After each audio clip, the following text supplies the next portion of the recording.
This is Fairy Story I. This is a story of Ivy. Now, Ivy was a sweet little fairy when she was little, the sweetest fairy there was on earth. Her mama would dress her in English ivy dresses and hats of English ivy with white goose-down feathers all around it.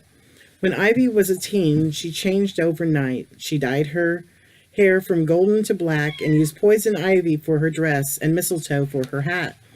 She went from sweet to a loner overnight. Her mama was worried about her, but her grandma told her mama not to worry. Teens sometimes act like this. Teens at Fairy High made a poem about her, and the poem went as this. Ivy is poison. Ivy, she'll make you sick. Her best friend is a spotted back tick. Her mistletoe hat will put you in a hole, and you'll be underground with the mole. Her grandma got wind of this and asked around about it. Seems the kids were making fun of her before this because of how her mama babied her all the time. So she became a wild fairy,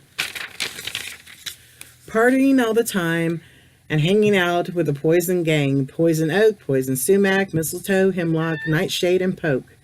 This worried her grandma because this gang was a poison gang, but there was nothing she could do about it.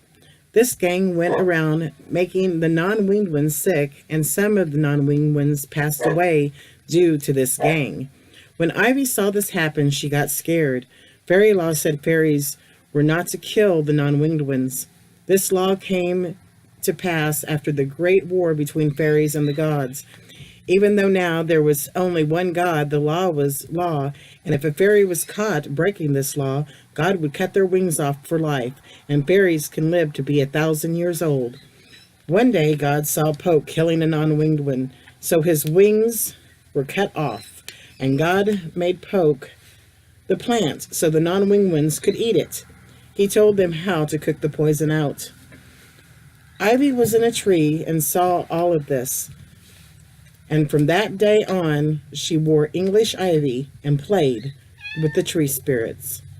Written by Rebecca Hillhouse, August 16th, 2018. And we will be back with Fairy Story J.